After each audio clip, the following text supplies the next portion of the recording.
සුබ දවසක් වේවා.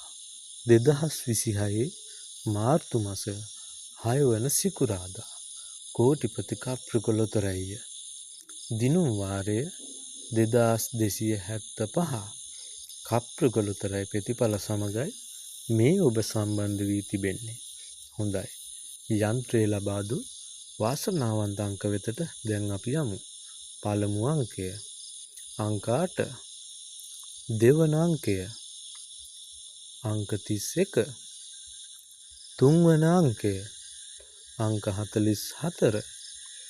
හතරවන අංකය අංක 70. ඉංග්‍රීසි අක්ෂරය C. බෝනස් අංකය අංක 30. හොඳයි. අදට නියමිත ප්‍රතිඵල අවසానයි. හෙට දිනේ ඔබ හමු වන තෙක් ඔබට වාසනාවන්ත දවසක් වේවා.